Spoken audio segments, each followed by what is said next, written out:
March 2025 Egypt میں گیزا pyramid کے نیچے کچھ ایسا دریافت کیا گیا جس پر یقین کرنا کافی مشکل ہے۔ ریڈار سکین کے ذریعے آرکیولوجسٹ نے جو دیکھا، اس کے بعد پوسیبل ہے کہ ایجپشن پیرامڈز کی ایک نئی تاریخ لکھی جائے۔ ایکسپرٹس کو یہ پتہ چلا ہے کہ گیزا پیرامڈ کے 2 کلومیٹر نیچے شافٹس اور سیڑھیاں موجود ہیں۔ 4500 سال تک مضبوطی سے کھڑے ان پیرامڈز کے آخر کون سے راز ہیں جو ابھی تک لوگوں کے لیے ایک مسٹری بنے ہوئے ہیں؟ کیا یہ پیرامڈ صرف مقبرے تھے یا پھر انہیں بنانے کا کوئی اور مقصد بھی تھا؟ یہ وہ سوال ہیں جس کا جواب ہر کوئی جاننا چاہتا ہے۔ اس قسم کے ریڈار سکین پہلی دفعہ نہیں کیے گئے۔ 2025 کے شروع میں جاپانی سائنٹسٹ نے انویسٹیگیشن کا آغاز کیا۔ اس گروپ میں ہگاشی نیہون یونیورسٹی کے ماہر سائنٹسٹ موجود تھے۔ ان لوگوں نے اپنی طرف سے انویسٹیگیشن کا فیصلہ کیا تھا۔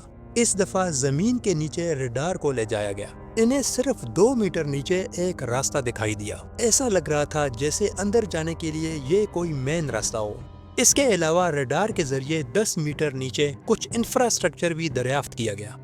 ان ساری ڈسکوریز سے پتہ چلتا ہے کہ اینشنٹ ایجپشنز کے پاس اس دور میں بھی بے پناہ نالج موجود تھا اور وہ اپنے کام میں ہماری سوچ سے بھی زیادہ مہارت رکھتے تھے۔ اس نئی دریافت کے بعد کچھ ایکسپرٹس کا خیال ہے کہ ان پیرامڈز پر ابھی مزید تحقیق کرنے کی ضرورت ہے۔ یہ بھی ہو سکتا ہے کہ ریڈار بالکل ایکوریٹ طریقے سے کام نہ کر رہا ہو۔ ماضی میں بھی کچھ ایسے ہی دعوے کیے جا چکے ہیں جن میں سے کچھ تو صحیح ثابت نہ ہوئے، البتہ کچھ دعوے بالکل ٹھیک نکلے، جیسے کنگ ٹوٹن خامون کے ٹوم کی دریافت نے پوری دنیا کو حیرت میں ڈال دیا تھا۔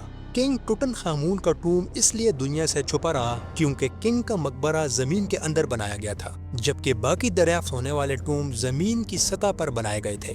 ان نئی ڈسکوریز کے بارے میں سائنٹسٹ زیادہ تو نہیں جانتے اور نہ ہی کسی کو یہ پتا ہے کہ زمین کے نیچے بنائے گئے ان چیمبرز کا آخر کیا مقصد ہو سکتا ہے۔ لیکن یہ سب جاننے کے لیے اٹلی اور اسکاٹ لینڈ کے سائنٹسٹ نے ان پیرامڈز پر ریسرچ شروع کر دی ہے۔ خاص طور پر کافرے پیرامڈ کے نیچے بنائے گئے چیمبرز کو زیادہ اہمیت دی جا رہی ہے۔ کافرے پیرامڈ دوسرا سب سے بڑا پیرامڈ ہے۔ ایکسپرٹس کا یہ ماننا ہے کہ کافرے پیرامڈ کے نیچے ٹنلز کا ایک بڑا جال موجود ہے جہاں پر انہیں ان ایجپشن کنگز کے ٹوم بھی مل سکتے ہیں جو تمام کوششوں کے باوجود آج تک کسی کو بھی نہ مل سکے۔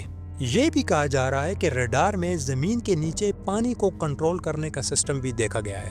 اگر یہ واقعی پانی کو کنٹرول کرنے کا نظام ہے تو اس سے پتہ چلتا ہے کہ اینشنٹ ایجپشنز ایک ریگستان میں کس قدر بہترین پلاننگ کے ذریعے پانی کی کمی کو پورا کر رہے تھے۔ ریسرچرز کا کہنا ہے کہ پیرامڈ کے نیچے ایک نہر کے گزرنے کے ثبوت ملے ہیں جو کہ نائل ریور کی ایک شاخ ہے۔